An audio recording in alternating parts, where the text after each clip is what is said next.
So, Eddie, how was dinner? Oh, dinner was wonderful. I had some Mr. Child's and it was delicious. That's the on-the-record version. Yeah, we had a conversation before this started about dinner. Yes. If Vampire in Brooklyn is the hit I think it's going to be, I think we will have to have Vampire 1, 2, and 3. Oh, I don't know, man. Those contact lenses really hurt. I don't know if I can ever do that again. It's so I have really sensitive eyes. I don't know how people that wear contact lenses go and just pop the thing in their eye. I can't even get Visine in my eye. Like my eye, I'm like spaz out. And it would take like a half hour, hour to get the contact lenses in my eye. So 2 and 3 are out, huh? How can you do it without those eyes? Without the glowing eyes? Just let the special effects people animate them in Oh, there, you have Eddie. to do something like that. Sure, easy. So, I'm just happy that one it came together the way it did. You know, the first one, this one that's out now. Have you always been kind of a vampire and a horror flick Horror fan? movies. I like horror movies. I like them, and it runs the gamut from campy horror to, you know, classic horror movies, Rosemary's Baby and The Exorcist and Jaws to Night of the Living Dead and Reanimator, and you know, I like everything, and I love Wes's movies. Last House on the Left, The People Under the Stairs. And, my favorite is The Serpent and the Rainbow. You know, I like those movies where you get a popcorn and your girl are snuggled up watching it, and something happens and you feel your girlfriend grab your leg real tight. Oh, and you go, oh, is it going? Oh! And all that stuff. That's a good, great date movie. Yeah, then you make your moves. Yeah. What's your favorite Freddy Krueger line? Oh, man. It's not, my favorite line ever in a Freddy Krueger movie didn't come from Freddy Krueger. It came from, it came from someone describing who Freddy Krueger's parents were. And they showed the nun walking around. They kept seeing this nun's ghost walking around, and she came in and explained to the audience that Freddy Krueger's mother was raped by all these people from this insane asylum, and she called Freddy Krueger the bastard son of 1,000 maniacs. It was like, ah! It just made sense why he was doing all the stuff that he was doing, you know. Can you imitate Freddy Krueger? Oh, I'm not gonna. You're not going, after that you're not going to. But you did that, though, for Wes Craven, didn't you? I used to do I'd do voices, you know, so I did impressions from different characters in his movies. The one I did the most, though, was Zakes and Serpent and the Rainbow, because we love that one and we watch it over and over again, you know. And how does he sound? I'm not. He's Dr. Zappa, Dr. Zako in the movie. So you come see the movie and you hear what that guy's voice sounds like. I'm not going to do any impressions today. In this movie, Vampire in Brooklyn, you are a pretty straight guy. I mean, you're not out there, you know, getting all the laughs. Well, I wanted to do something that was, you know, a little different. I never played a villain in a movie before. And what's interesting about this part was it gave me the opportunity to do something that's kind of serious, and I can be funny too, because vampires can change their shape. According to vampire folklore, a vampire can, you know, turn into different images and stuff. So when my vampire turns into another guy, then he's really funny, and I get to go over the top and be funny, you know. So I didn't have to just do a serious role and not get any laughs. And you're doing 3 roles. Yeah, unless you count when a vampire turns into the monster. Was that a budgetary thing, or you just wanted to do 3 roles? What you mean? Well, I'm teasing you. You know, you did 3 for the price of 1, or what? Oh no, I did 3 for at really marked down prices. I didn't even take my regular salary that I take on this movie. This was like a small picture, and it turned into something big just in how it turned out. But we approached it like, let's do a little small horror movie. And then we got Angela Bassett, and then the script turned out the way it turned out. Then Wes came aboard, and it turned into like a movie. But it started out something small. Actually, Wes came aboard first, and he made everything else come together. So next time you'll know to get the contract up there from the beginning. Eddie, it's good to see you. It's nice to see you, And too. congratulations to you. Thank you. And Fine. do you find yourself wondering, am I talking about Strange? What am I talking about? Strange day, vampire, strange day, vampire, strange day, vampire. We need sell. You know, my mother, my sister, my mother, my sister. You know? Oh, Angela, you know, this is great. I don't think I've ever been able to talk to a star twice in 1 week. It's just great. Thank you. And especially when I can congratulate you for a second time on your performance in Vampire in Brooklyn. Yeah. This, of course, is so entirely different. So did you find it less difficult or more difficult, or how did you find it? Less difficult in terms of maybe the physical stuff that was called upon to do. More difficult in terms that I'm such a great, great fan of Wes Craven and Eddie Murphy, and sometimes when you're acting against him, you get kind of caught up in the charisma and the charm. But he's a vampire and he's supposed to do that to you. But no, you have to you have to do your work also. But, you know, so maybe that was the difficult aspect in learning to fly and that sort of thing. But, you know, they both have their different challenges, you know. But I had a great time on both of them. You have a scene with Eddie Murphy where the two of you are dancing. And that is a wonderful scene. You know, it may just sound, unless you've seen it, you know, like dancing. Yes. So what, you know. But you make it so special, the two of you. Oh, thank you. Yes, we call that the seduction scene. And of course, what we're used to in terms of seduction in the movie. And here we are just dancing. And yet, it's, you know, there's so much love and, you know, and seduction that's going on in the simple act of dancing. It's very romantic. Did you have lots of takes? Yes, we did. On purpose. On the ground, on dollies, on trolleys, on things that go around and round and really make you dizzy, and you know. But every time we did it, I had a great time. I was like, sorry to see it in. You know? So they put you on the thing that goes around.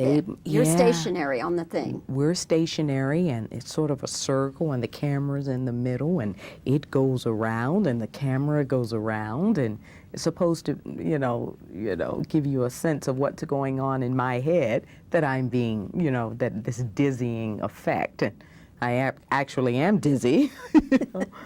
But it was a lot of fun. I really enjoyed shooting that scene, you know, and the rehearsals for that scene, you know. Your costuming in this one, quite something. You mean the red dress? In that one? Yes. We went through so many incarnations. At one point, I had a red dress that was sort of reminiscent of Marilyn Monroe on top of the subway grate, which I thought was just it was beautiful, but seemed just a little too much for Rita, who was this day-to-day, you know, this Brooklyn cop, and let's take care of business and running and jumping. It was a little too frilly for her. And this dress we sort of, that's nice, but threw away. You know, it was a black dress with a little red in it. I was like, once you tried it on, it was like, no, this really feels more like Rita. You know, no frills, take care of business. I want to look a little cute today, you know, but not too frilly. Which movie did you do first, Strange Days or? Strange Days. You did that I did first. Strange Days. We completed wrapping, and about 3 weeks later, Vampire happened. And after Strange Days, after 4 months of night shooting, I want a vacation. I want to go somewhere peaceful and relaxing. Guess what? Vampire in Brooklyn. We start in 3 weeks. Oh, okay, 3 weeks. I have 3 weeks to go somewhere vacation and relax. No. We have to fit you for your fangs. No, we got to put plaster in your face and fit you for your bad boy's brow. Oh my God, we got to fit you for contacts. I had about 2 days. No. When did you do the Whitney Houston movie then? About 4 days after Vampire in Brooklyn wrapped. But how could you say no to that? You know, so I couldn't say no to any of them. Angela, So I'm taking a break now. we do not have to do any telethons for you, my dear. Okay. You have been more than gainfully employed. Yes. And isn't it wonderful? It's absolutely fabulous. And you have something now lined up to go on to? Not right now. Maybe the beginning of the new year. Vacation. Absolutely. Enjoy. Mm-hmm. Angela, wonderful to see you again. Thank you. And You congratulations on Vampire in Brooklyn and your Thank you. performance. Oh, bless you. Thank you. Thanks. Okay. Leonardo don't play. 1 second. Hold on. 1 second. 1 more second. Sitting by. Sitting by. Speed. Well, Kadeem, how in the world are you? I'm good. I'm all together. I'm feeling good. Everything's here. I don't know what it is about you, but somehow I just want to laugh and have fun when I'm around you. Good. Well, let's laugh and have fun then. Let's not even talk. Let's just laugh. And you know what'll happen. We'll Right. both get hauled on the carpet. That's right. We'll be in trouble. Hey, I've got to congratulate all of you on Vampire in Brooklyn. Thank you. And special congratulations to you. You are one funny guy. Thank you very much. I Thank kept you. wondering, you're up there and you're getting all these laughs, and I keep thinking, you know, is he nervous about upstaging Eddie Murphy? Oh, no, because he was getting laughs at somebody else's expense, and he had a hand in his script, so he knew what he was doing. He was playing the straight man and a great straight man, and he made it so much easier for me to be funny because he was so serious. Max the vampire was so dead set on his mission and had such a purpose that it was so easy to be funny.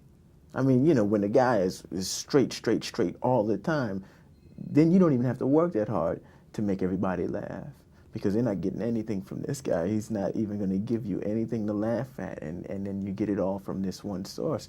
So it made it, pretty easy for me to go for laughs. It really was fun, and he was encouraging me to go on, and Wes wanted me to go on, and it was fun.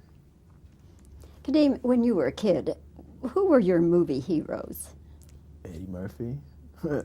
I guess before Eddie, because Eddie was the first cat I looked at and thought, I want to do that, and I can do that. I can reach out. That's a star that I can shoot for. Not as in to overtake, but that's something that, he looks relaxed, he's young. I was represented finally. Everybody else I loved was older than me. Bruce Lee, who was, a whole nother country.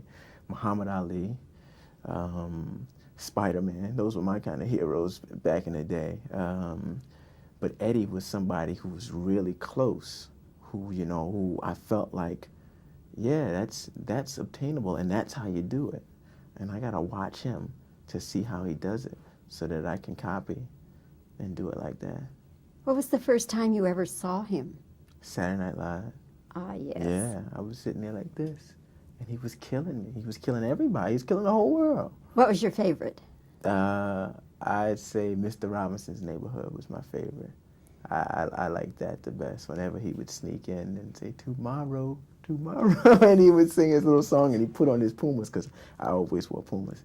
So he put on his sneakers, and, it was so us, it just felt so good to see somebody young and black up there doing that. We just thought, man, that opens up a whole, the dam is broke.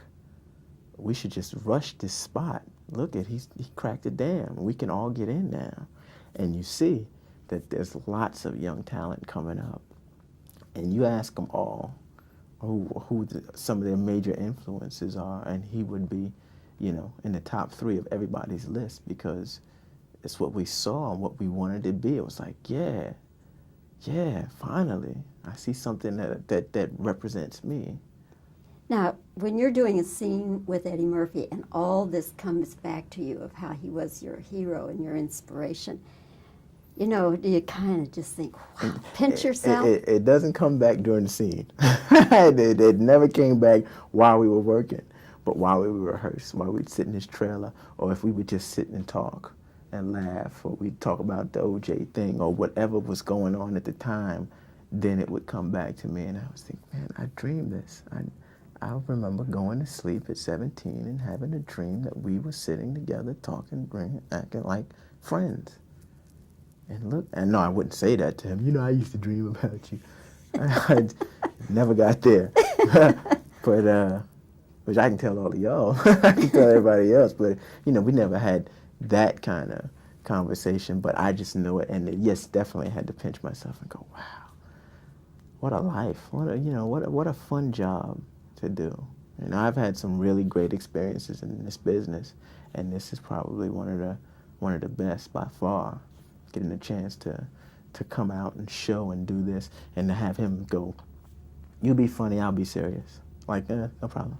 Because we know he can, you know, if he at any point, and he did it for me all the time, Max is, you know, he'd make Max funny, but for the film, he kept Max pretty straight. But for me, because I just thought he was so funny when he'd get angry and he would do this funny version of Max, it would tickle me to death. So, you know, it was no question like, I'm going to steal this movie and you can't do anything about it. No. I knew the deal. I knew what time it was the whole time. I was like, oh, man, he's still like the greatest. You know, you can still see it. You can see the twinkle in his eye, the whole thing is still right there. So it was a great experience for me. Kadeem, as the man said, is this a great country Yeah, or what? you know what I'm saying? Exactly. You're fun. I could sit here for another hour We can and talk do it. with Hey, you, but keep them out. Keep them out. anyway, congrats.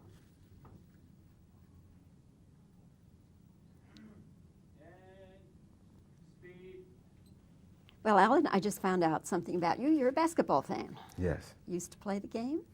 Yeah, you know, I played in school, but you know, I wasn't good enough to go to the pros, I guess. I started acting. I'm an actor, not a ball player. Well, that was not a bad way for you to go, was it, as it turns out? No, not at all. Yeah. Of all the career highlights that you have, how would you compare being in this movie, Vampire in Brooklyn? Where does it range on a scale of 1 to 10? Vampire in Brooklyn is like when you're a kid and you say to yourself, I want to be an actor, or I want to be a star, or you set a goal for yourself. And I'm watching Eddie Murphy on television, and at the time, you know, Eddie Murphy's a big star. He just did 48 Hours, you know, and with Nick Nolte, and you know, it's clear to everyone he's going to become this major star. And I say to myself, I want to be an actor, and then cut to years later, you know, and here I am in a movie with him that he requested me to be in.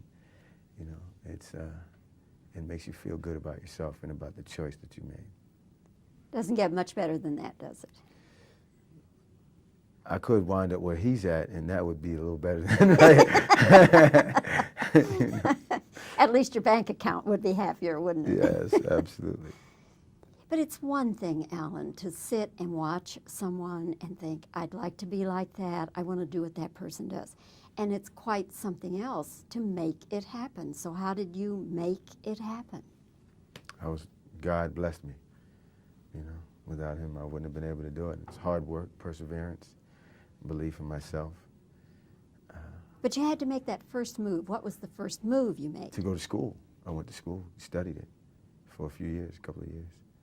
And Acting school? Yeah. Actor studio, HB studio here in New York. And then embarked on the knocking on the doors and saying, hey, I'm here. And everybody's saying, we know, but there are 100,000 others just like you. Please drop your picture off and keep going. So you do that for a while, and then you get a little job here, a little job there, and then people begin to take notice, and then you get other offers, and you just move forward.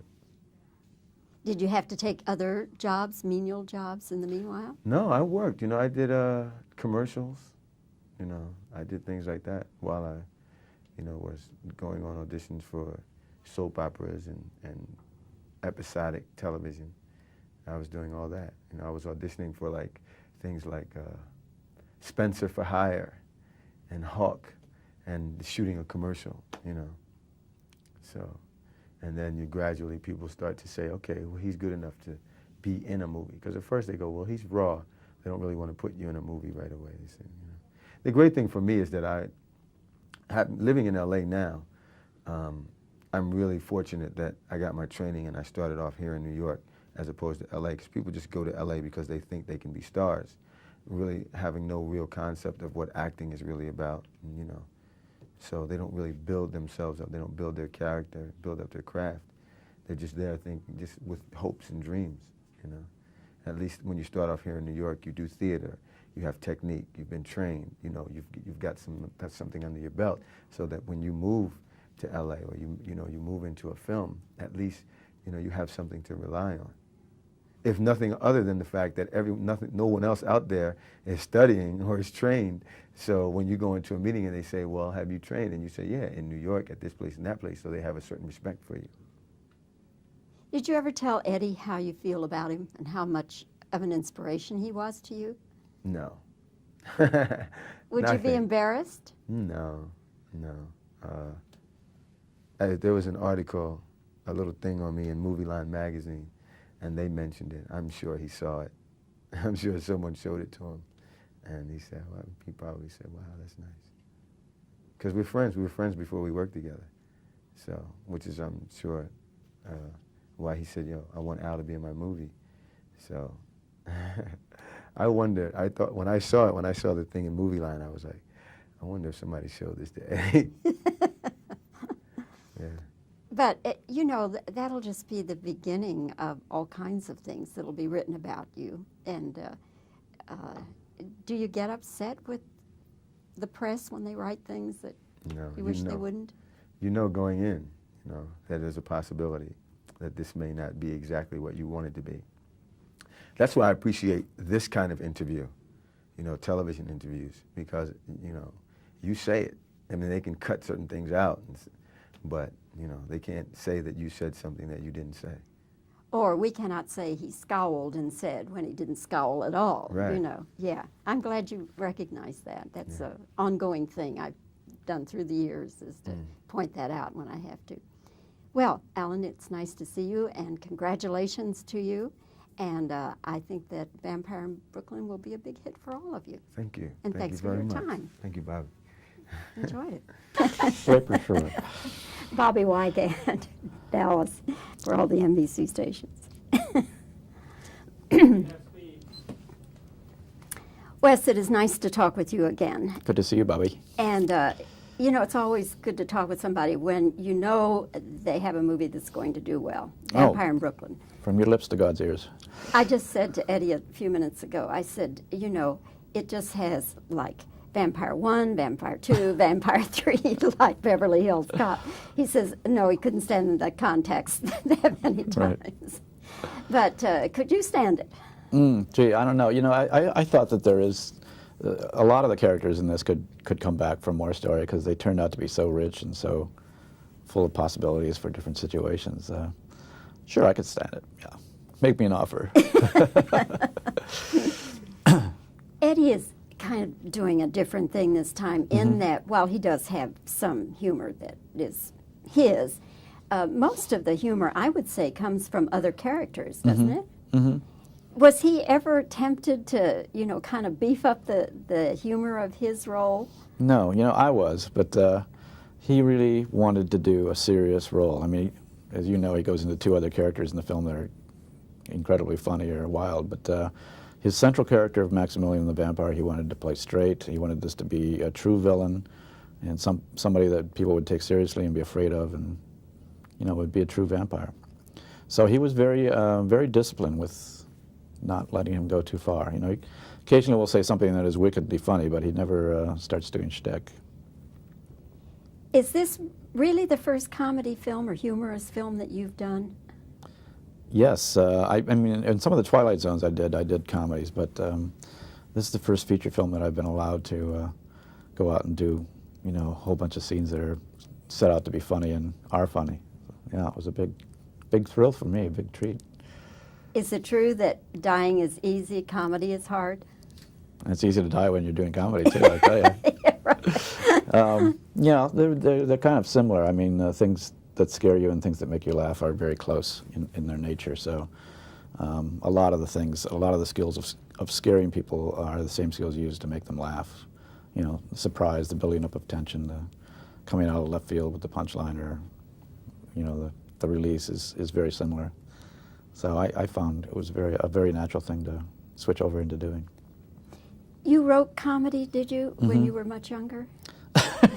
Much younger, yes. You didn't have to put that much emphasis on the word. No, I meant when you, Yeah. as I understand it, Wes, when you were starting out, you in your career, you wrote comedy for other people. Right, yeah, I did. I wrote comedy for Liz Torres, and it goes all the way back to writing a comic column in junior high school, and comic skits all the way through college. I was sort of like, you know, the comedian, the funny guy, or the guy who wrote satire and so forth. So it really, the funny thing to me was that I sort of fell into doing scary pictures when I never planned to do that, but simply was the first picture I got a chance to do. Somebody said, give us a scary picture, so I went and did it. But I was always like, this is so funny that I'm doing scary pictures, because I like to make people laugh. So I finally get a chance to do it in a movie. You just did it so well that you had to keep doing it and doing it and doing it. That's not a bad deal, is it? No, that's a good deal, yeah. It's, you know, it was something that I had to accommodate myself to it. For a while I sort of fought it and said, why me? Why do I have to be a horror film director? You know, why can't I be doing something light or something? But after a while I realized that, you know, you can treat all sorts of very important issues in horror films, and it doesn't mean they have to be crass or exploitive or stupid. And you can put whatever you can bring to it, you can put into it, and the horror film will carry that load quite well. So I ended up really liking the genre. Your opening sequence with the ship Mm-hmm. is quite fascinating to me. And I just kept looking at it and looking at it, wondering, yeah, there's a real ship. Are there some miniatures? I mean, you know, I couldn't Mm-hmm. figure it out. Yeah, the frustrating thing is that some of those ships look like miniatures, and there's no miniatures. We did it all with real ships and boats, and it was all done just down in Long Beach. We had this freighter that had been used to in a smuggling immigrants, aliens into the United States attempt, and had been confiscated by the customs or whoever it was that caught them, or immigration, I guess. So, you know, we bought this old terrible freighter, and it had no operating engine, so we literally devised a system of lashing a tugboat to its back end where you couldn't see it, and the pilot of the tugboat drove it blind according to instructions from men on the dock with walkie-talkies. And we just rehearsed it all out in open water and got it down to a science, and then just did it. We did about 3 runs of just that thing crashing through docks and boats and everything else that we had put there, and every take was perfect. The guy just did it perfectly. And normally this guy, he'd never worked on a picture before. He says, normally I'm taking like $250 million boats in and out of harbors all day, you know, and like huge cargoes of oil and stuff. So this is child's play to me. To us, it was like we couldn't believe he was doing it. So. Now, when you first told him what the deal was, did he just say immediately, yeah, you know, you're crazy, you're out of your mind, or what did he say? No, it was like, oh, that'll be fun. Yeah, it was like, you know, it was a big innovation for them to do something that was kind of fun. And he says, you know, I spent my whole career making sure that no matter how tight the quarters are, the boat that I'm pushing never touches anything. And now tonight I get to crash it through like 15 boats. This is wonderful. So it was like a busman's holiday for him. I know about a tugboat captain whose name shall not be revealed, who makes a specialty of running into a bridge in Florida. I'll tell you all about it. You should have gotten him. Wes, it's great to see you again, and congratulations to all of you. Vampire in Brooklyn, I bet it's going to be a big hit. Thanks, Bobby. Thank you. Okay. Do you know about that? He's not a tugboat captain.